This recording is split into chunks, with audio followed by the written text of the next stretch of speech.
Today, Benji Fishy and Mr. Savage, and they're heading right towards Happy Hamlet, a place they've called home so many times, and this is contested. It's already contested. You're flying on into here, Ninja. The early game's so key, and already Benji Fishy trying to put shots down range with that revolver, but area is contested. You see they're kind of split from each other right now.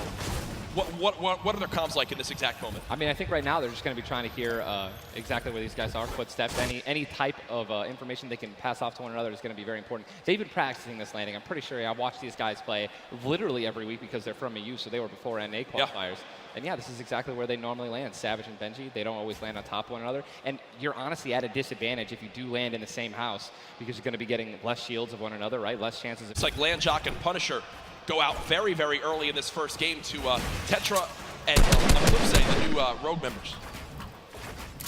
They're wasting a lot of material right now. You can already see it. You've got only 100 matches left. That's 10 builds. But because 2 eliminations come on through, he gets both. That's 50 shield per elim, putting him at max HP, and now he can completely change how he takes this fight. It's not like the normal games where you're still stuck at 100 health and you might second guess what you want to do. You might play a little just on white HP, are in a tough spot, and there it is. Scarlet and his duo Bell get the quick elimination on the brush. Metal that you can gather around. You know, there's a bunch of cars and things like that. Some tractors there in the sticks. But listen, man, I'm really curious as to why they're not pushing Sizz. Well, it's kind of a double-edged sword too, because yes, Sizz is by himself, but we've all experienced how easily you can hide in that brush there in the cornfields. And Sizz Lucky, these top players who land fatal fields, know how to actually navigate the loot in the corn without breaking the corn. So I need to break the corn every time. Right, same. With the zone still pushing, 61 players left. Reminder, folks, this is game number 1 of 6 today in the duos competition. Dubs does go down as a player got that back wall and he wasn't quite ready for it. Mega frantically backing on up, trying to create some space. Will he be able to go? He's going to go for the pop-out slurp. He's got the storm surge on. He's trying to be aggressive. Oh, he's still below, right? He's going to need to be aggressive. He won't even have time to revive his teammate.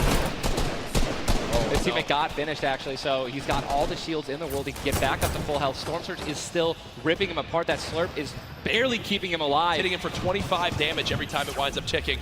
There it is again, dropping on in.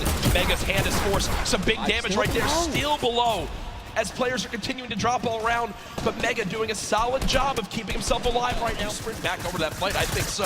Now across the map though, an engagement going out between KBB, Yuang, and their duo up against Vinny and Zexro, and there's the knock right there, Ninja. Drum shotgun's very powerful. It's definitely underrated. You can get inside somebody's 1-by-1 right there. I mean, there's another knock with the drum shotgun, just absolutely wreaking havoc. Yuang trying to take this wall. I think his teammate is not going to be able to stay alive, so it's going to be Zex and Yu. He's got the shield advantage. All he has to do is play this patient. I'm going to be pretty sure that these guys don't have that many materials, so just needs to spray it out and hopefully find a chance to take him down, but he's healing up. Yeah, Zexro has minis as well as big shields, so we'll be able to get back to full shield. And Yuang now in a tough spot. Do I try to go? Zex definitely can interrupt this now. He took too long to start going with the res, but it looks like he's just going to be going for the reloads, taking his time, and he might be dipping out, maybe trying to... He's definitely staying aggressive, but he's going to get the revive off, and now it's a 2-on-1 again. Zexro staying confident though, knowing right now still at over 150 HP, the teammate has to be at 30 health. The wall comes through, trying to spray it, and it's not gonna happen, and you see Zexro building, it's gonna be nuts, and who's gonna try to take the high ground? Because after this first circle goes, this is where people start to only try to use the high ground. And we know high ground is everything in competitive Fortnite late game. Everyone frantically moving away from the common enemy of everyone, which is that storm circle. Macwood taking zone damage, Daedra as well. King slowly bouncing on through with the Shadow Bomb, and does land. Yes, but taking no storm damage, just playing right on the edge of it. Yeah, right on the edge of the zone right now. Will just stay boxed up for a brief moment.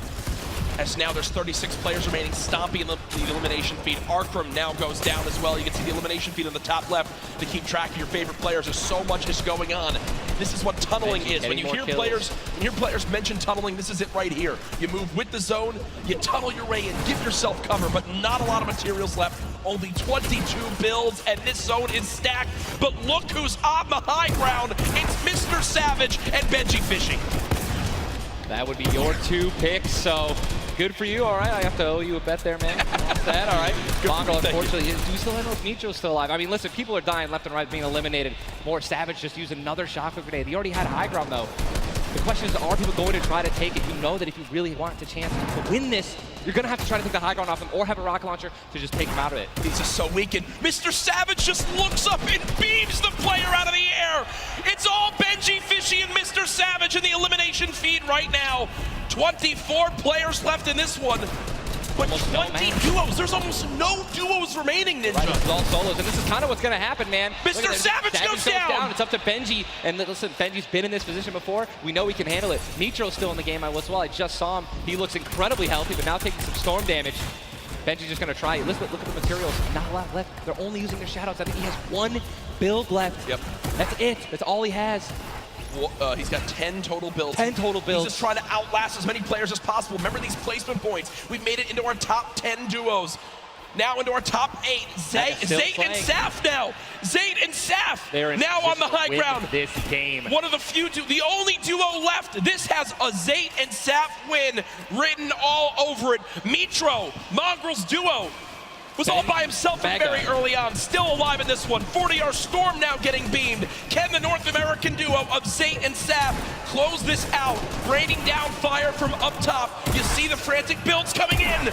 Benji Fishy goes down. Mega, Mitro, and Scarlet on the low ground. Shots still coming on in. Zayt and Saf just sitting pretty. Mitro just got a double, I think. Mitro 5 limbs. Tries to get it done, not enough. Zayt and Saf, 2 versus 1. Will they take game number 1? Yes, they will! Zayt and Saf